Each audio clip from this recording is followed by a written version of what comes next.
Hi, I'm Tyler Pettinger. Welcome to FLX Revival.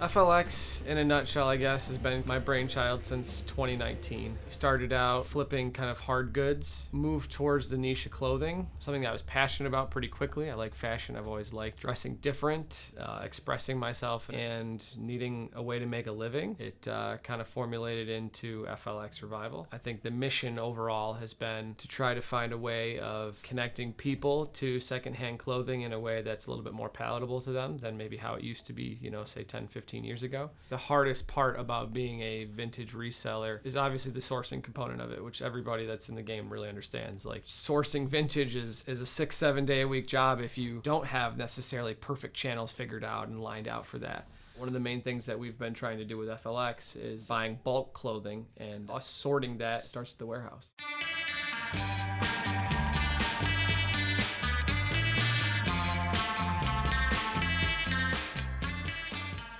Welcome to the warehouse. The process kind of starts. We have a loading dock that brings everything in here. We got what was called credential, essentially after it's gone through a thrift store. Shoes, purses, linens, clothing, a little bit of everything. It's the things that they've rejected due to condition, and it's the things that they have not been able to sell. Once we have brought all of our bales in, we will start to go through them, and we will bring them over to kind of our sorting station over here. We'll typically lay a piece out to look for any imperfections on it.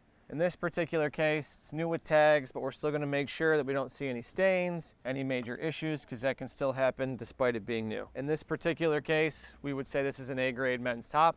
It's going to go right into our A-grade men's top bin. Oftentimes, you're going to find a lot of things that have a lot more distressing than, say, that shirt right there. Something like this, for example, rips throughout, broken buttons, things that are just basically going to leave this, for the most part, unwearable to most people. This is going to go to a C-grade bin.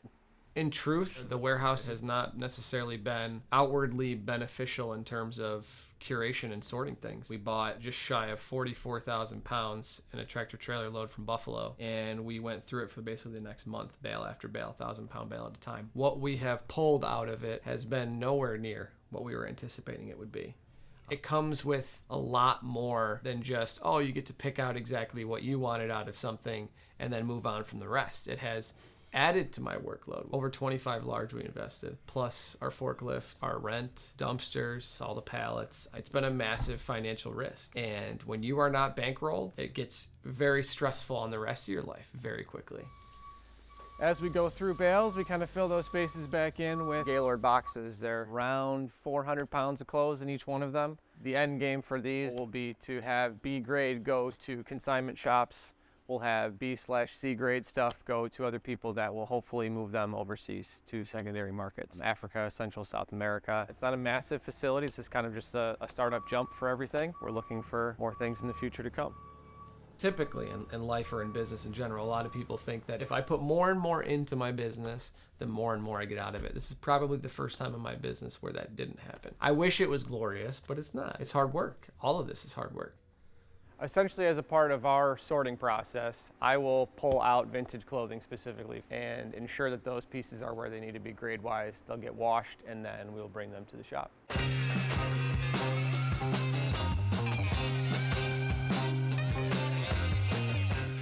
Welcome to FLX. I just want to show you guys around real quick. Being in Western New York in general, we have a ton of Bills gear. Typically this stuff flies off the shelf, so we kind of keep like a sports rack for kind of the frat guys. On this particular rack here, we try to keep a whole bunch of earth tone. Earth tone has been the big thing lately. So I have a rack of that here as well as one on the other side. We've got pants rack over here.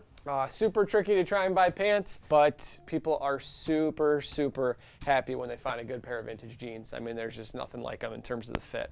I used to rock climb in college, and my wife was like, "Oh, did you see in Geneseo? There's a new rock climbing gym." I'm like, "Sweet, that sounds cool. Like, let's go check it out." And the owner, Jake, we just like hit it off. "Oh, what do you do for work?" "I flip clothing and I sell vintage, this and that." And I told him, I said, "I'd love to be in a college town. I've noticed the demographic that I typically sell to is college-age students in general, and that's really what I would love to go after with my business." So this space that we're in right now had been cold storage for them. They didn't know me before any of this, but they were basically like, "If you want to sign up for a lease on this space, like, we'll get the place set up." New flooring, finished all the drywall. My buddy came in and painted it. They came in and did all the new wiring and lighting, put a window in, and they went above and beyond the whole space.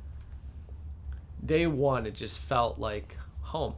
It's been a little surreal, you know what I mean? You don't necessarily see yourself owning a store 2-3 years previous to this. It's like I'm flipping stuff at a tent sale, you know what I mean? Or a flea market pop-up or something like that. And it's like, no, if you dream a little bit, you put something like this together. We have Cosmic Charlie over here, which is a cafe, and we're bringing students in for, you know, somewhere to shop, somewhere to eat and drink, and something to do. If you go to most little college towns, they don't have anything like this. We've had nothing but great response from everybody. I mean, it's really been lovely in a lot of ways. So after a long week here at the shop, we pack up this rack as well as a few others, and on Sunday we go to downtown Rochester for the flea market.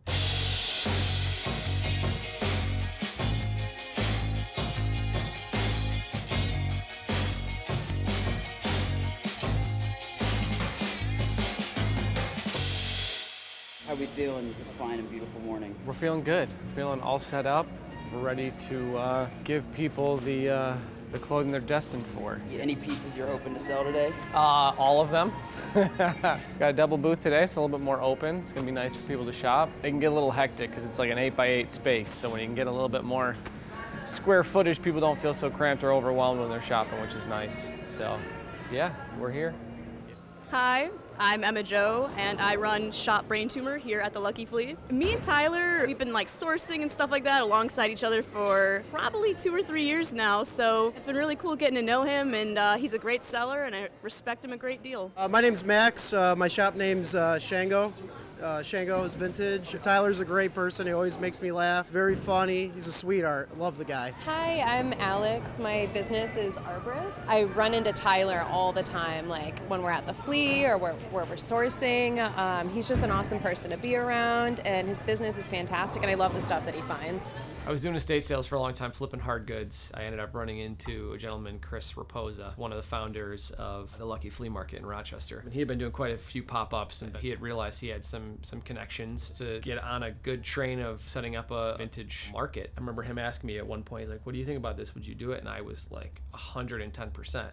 They were the only market, from what I understand, in Rochester that was ready that first year after COVID. People were there in droves when it first released. I mean, it was so many people, and it just popped off. The Lucky Flea was probably the single largest catalyst for me ending up with the store. Alright, so day is over. Day is done. Pretty decent day. We got a bunch of sold hangers down there, a bunch of happy people. We gave some people some steals. We did some buy one, get ones. We did some large discounts. I don't remember selling this many things. I think people had fun. I think people really can't wait to be outdoors. Why do you look forward to the flea every Sunday? I look forward to the flea for the people. I mean, the people that come out here tend to be just like an eclectic mix, which I think is just like the most fun part of life, is meeting new people that are just of all walks of life and different stories and different backgrounds, and that's the way of the world, you know. There's so many different people out there, and it's nice because this is a little dissection of what that looks like. Any parting words for those who may be watching? Thank you. Stay tuned.